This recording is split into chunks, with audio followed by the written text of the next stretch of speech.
The kid asked me why I kept talking to the man in the hallway. There was no man in the hallway. All right, welcome back. If you're new here, this is where people send in the stuff that actually happened to them. No scripts, no actors, just real accounts.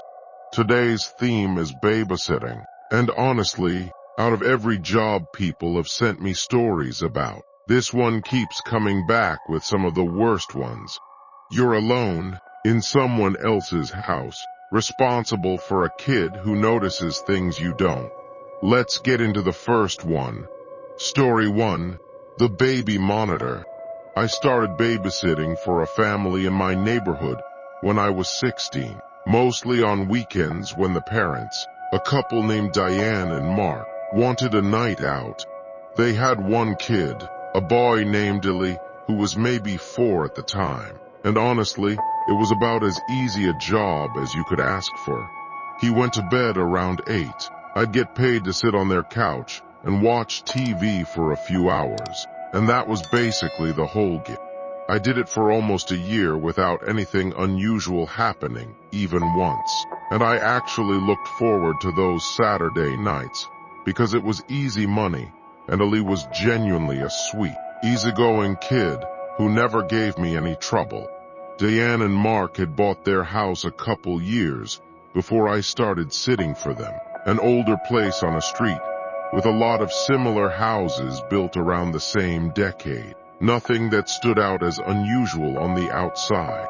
I never heard anything about the house's history, never asked, never had any reason to think about it, one way or another.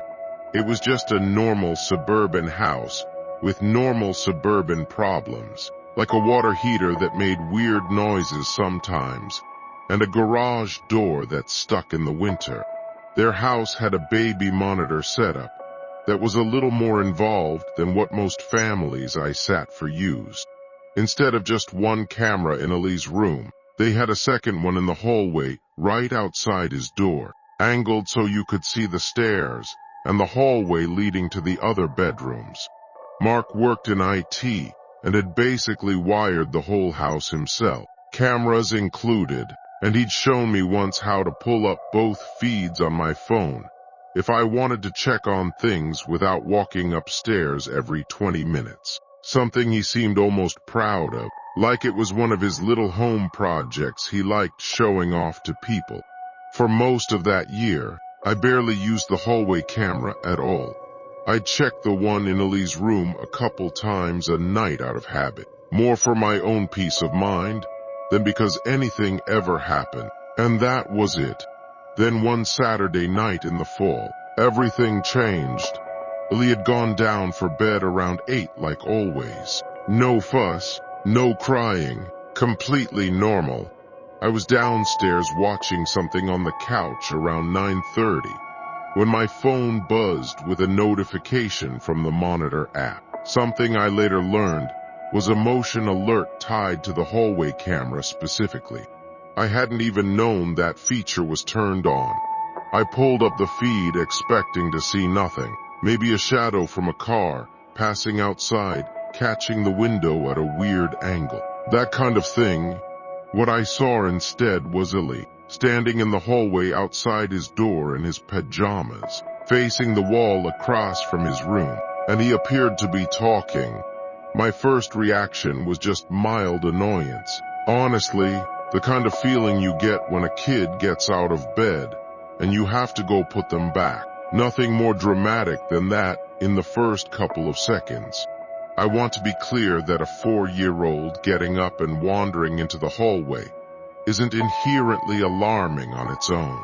Kids do that. What made me pause was that he wasn't just standing there confused or looking for me, the way a kid who'd woken up scared or thirsty usually does, shuffling around, maybe calling out. He was having what looked like a full back-and-forth conversation, pausing between sentences the way you do when you're actually listening to someone respond, nodding occasionally, gesturing with one hand at something on the wall across from him, in a rhythm that had a natural back-and-forth quality to it. That's genuinely hard to fake or imagine a 4-year-old doing on his own with an imaginary friend, since kids that age usually just talk at their imaginary friends in a stream, without pausing to listen for anything. I went upstairs immediately. By the time I got up there, maybe 30 seconds later, Illy was already walking back into his room on his own, and when I asked him what he was doing, he just said he was talking to the man, and that the man told him to go back to bed. I asked what man, and Illy pointed at the hallway wall, the same spot he'd been facing on the monitor, and said, very matter-of-fact the way little kids say things, when they don't understand why it would upset anyone. He lives there. I checked the hallway myself. Obviously nothing was there, just a stretch of wall between 2 doors, a small side table with a lamp on it, nothing else, the same unremarkable hallway I'd walked through 100 times before without giving it a second thought. I got Illy back into bed, told myself it was some kind of half-asleep, sleepwalking thing kids do, something I vaguely remembered reading about once. Kids having conversations, while technically still mostly asleep, and went back downstairs, though I kept the hallway camera feed pulled up on my phone screen for the rest of the night after that, something I'd never bothered doing before. Nothing else happened for the rest of that shift. I didn't mention it to Diane and Mark when they got home, mostly because I wasn't sure how to bring it up without sounding like I was overreacting to a kid sleepwalking and talking to himself, which is a completely normal thing for little kids to do sometimes, or so I kept telling myself on the walk home that night.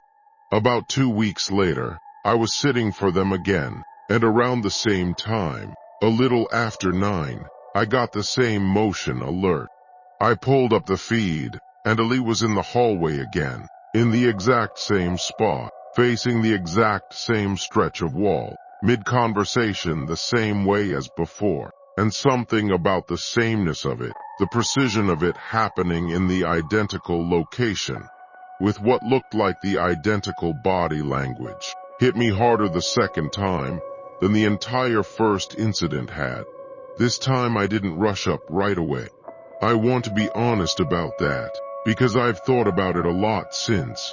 I sat there for maybe a full minute, watching the grainy black and white feed, watching this 4-year-old nod and gesture at an empty wall, and something about watching it happen a second time, in the exact same spot, with the exact same body language, made it feel less like a random sleepwalking incident, and more like something with a pattern to it, which is a much harder thing to explain away.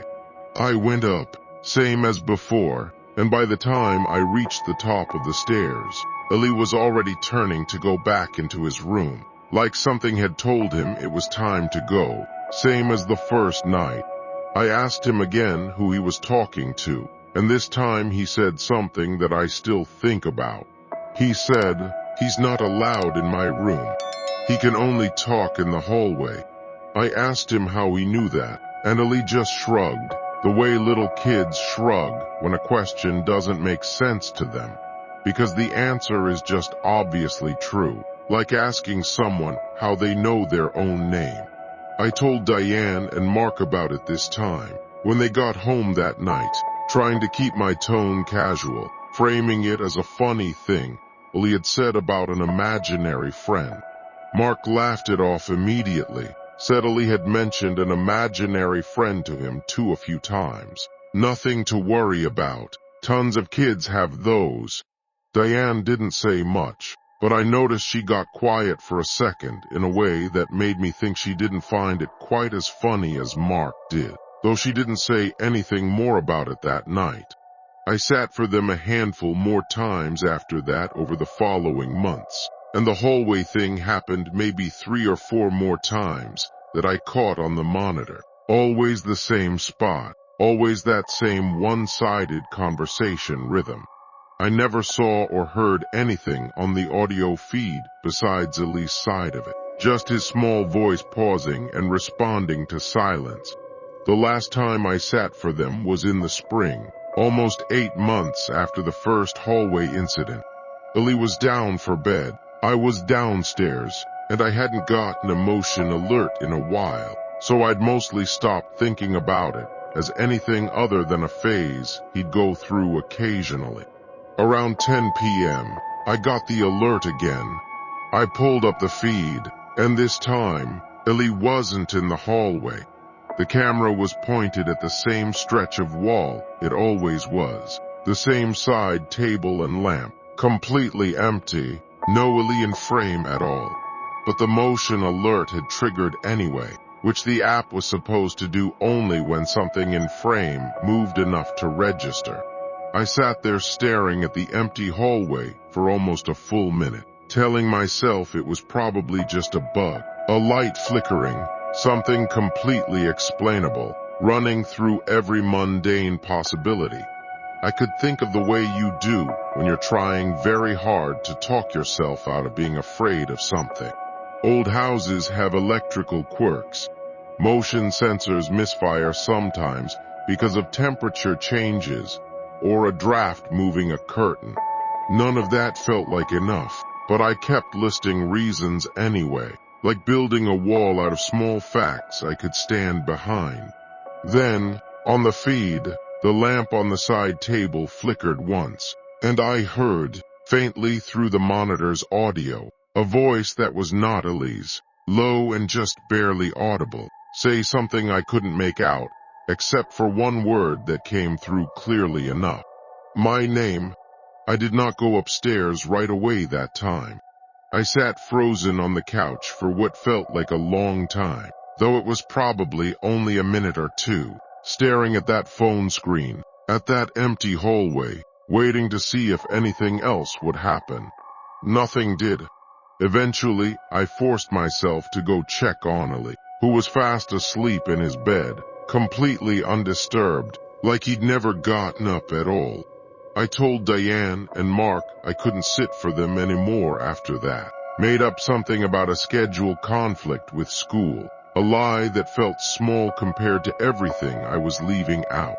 I never told them the real reason, and I still think about that sometimes, whether I should have said something, whether it even would have changed anything for them. And Ellie after I stopped coming around. I still don't fully know what I saw that night, or if the voice really said my name, or if I imagined it out of pure fear after months of half explaining away. Something that never had a good explanation to begin with. I just know I have never been able to look at an empty hallway the same way since. In my own house or anyone else's, always half expecting to catch some small movement at the edge of my vision that isn't actually there. That's the first story. This next one is a little different. Comes from someone who wasn't a regular babysitter, just filled in one single night for a family friend. Sometimes that's worse. Honestly, walking into a house you don't know at all with no context for what's normal there and what isn't. No year of familiarity to fall back on when something feels off.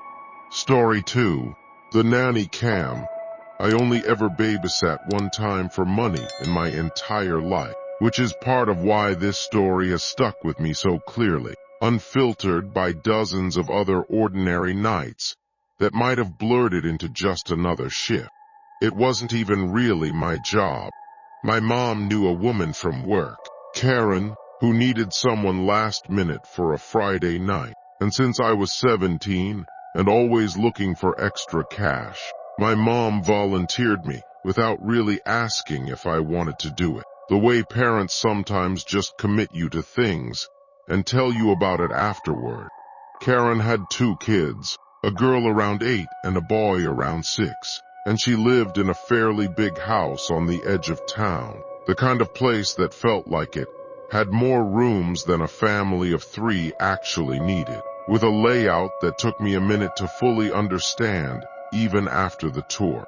She gave me a quick tour when I arrived, showed me where everything was, mentioned offhand that they had cameras throughout most of the downstairs and hallway for security. Nothing in the bedrooms or bathrooms obviously, just common areas, and that I shouldn't worry about it. It was normal, Lots of families did that now, especially since her husband traveled a lot for work, and she liked being able to check in on the house even when she wasn't there herself.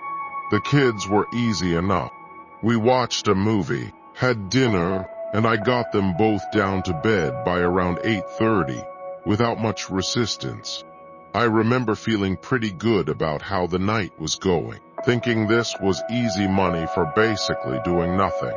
Around 9, sitting in their living room scrolling on my phone, I started noticing something about the house that I hadn't really registered while the kids were still awake, and I had things to focus on. It was quiet in a way that felt different from just being an empty, sleeping house. I'd babysat exactly 0 other times in my life at that point, so I didn't really have a baseline for what a normal, quiet babysitting night was supposed to feel like. But something about this specific quiet felt like it had a weight to it, if that makes sense, like the silence wasn't just an absence of sound, but something sitting in the house with me. I told myself I was being dramatic, that I'd just watched too many of these kinds of stories myself over the years, and my imagination was doing what imaginations do when you're alone in an unfamiliar house at night. Around 9:45, I heard footsteps upstairs. Not running, not anything dramatic, just slow, even footsteps crossing what sounded like the upstairs hallway. The kind of pace an adult walks at, not a kid padding around. Both kids' rooms were up there, and Karen had told me before leaving that it was just going to be me, and the 2 of them in the house. No one else expected, no other family members staying over. I went to the bottom of the stairs and called up, asking if one of the kids needed something. No response. I waited, listened, straining to catch anything else over the low hum of the refrigerator behind me, and after a few seconds heard the same slow footsteps again, moving in what sounded like the opposite direction this time. Back across the hallway, unhurried, almost casual in a way that felt wrong for a house where everyone was supposed to already be asleep. I told myself it could be the older kid, the 8-year-old, maybe getting up for water or the bathroom, and just not hearing me call up from downstairs. Kids can be surprisingly quiet and surprisingly deep sleepers, depending on the moment. No reason to assume the worst. I went up to check, taking the stairs a little faster than I normally would have, and both kids were in their rooms, both asleep, both looking like they hadn't moved in hours, which in hindsight felt strange too, since if one of them had genuinely been walking around, you'd expect at least a little evidence. Sheets pushed back, something, a glass of water on the nightstand that hadn't been there before. I stood in the hallway for a minute, feeling foolish for being as unsettled, as I was over what was probably just an old house making old house noises, and I went back downstairs. About 20 minutes later is when I remembered what Karen had said about the cameras. I pulled out my phone and realized she'd actually given me the login information for the home security app before she left, mostly so I could check the front door camera if anyone came by, but I remembered it covered the upstairs hallway too. I logged in and pulled up the hallway feed, partly just to put my own mind at ease. The footage was live, time-stamped, showing the empty upstairs hallway exactly as I'd just seen it in person. Both kids' doors closed, nothing moving. I sat there watching the live feed for a few minutes, feeling silly, and was about to close the app when the timestamp caught my attention. It was reading almost 4 hours behind the actual time. I assumed it was some kind of settings issue, a time zone problem or a syncing delay, and out of curiosity more than anything else, I scrubbed the footage back to see if I could find whatever had caused those footstep sounds I'd heard. What I found on the recorded footage, at a timestamp that should have corresponded to roughly when I'd heard the second set of footsteps, was a shape moving down the hallway. Not clearly a person, more like a kind of distortion or blur moving at a walking pace along the exact path the footsteps had seemed to follow, there and then gone, off the edge of the camera's field of view toward the far end of the hallway, where I now remembered Karen mentioning, almost as an afterthought during the tour, that there used to be a third bedroom that they'd since converted into storage and kept locked. I rewound the clip and played it 3 or 4 more times, each time hoping I'd see something different. A coat rack catching light wrong, a shadow with an obvious source, anything with a name I could put to it. It never changed. The shape moved the same way every single time. Same pace, same direction, gone off the same edge of frame. I did not go check that door. I want to be completely honest about that. I sat downstairs with all the lights on until Karen and her husband got home a little after midnight, jumping at every small sound the house made in the meantime. The furnace kicking on, a car passing outside, and when they did finally get home, I told them I'd heard some noises upstairs, but the kids were fine, leaving out the footage entirely, because I genuinely did not know how to bring it up without sounding unstable to 2 people I just met a few hours earlier. Karen paid me, thanked me for staying late, apologized for the noisy old house the way people do, when they assume you're talking about nothing more than settling floorboards. And I never babysat for her again, not because she asked me back and I said no, but because I made sure I was always somehow unavailable every time. My mom mentioned it after that, inventing homework or plans with friends that didn't always exist. I never told my mom the real reason either, mostly because I wasn't sure she'd believe me, or worse, that she would believe me and feel guilty for having volunteered me in the first place. To this day, I don't know if what I saw on that footage was some kind of camera glitch, a shadow catching the frame wrong, or something else entirely. And honestly, I have never wanted to know badly enough to ask Karen if anything like that had ever happened to her in that house before I got there. And that's it for today. If either of these hit a little too close to home, you're not alone, trust me. The comment section usually agrees. If you enjoyed this one, hit subscribe. It genuinely helps more than you'd think. And if something like this has ever happened to you while babysitting or watching someone else's kids, send it my way. You might hear your own story on here next. Stay safe out there. I'll see you in the next one.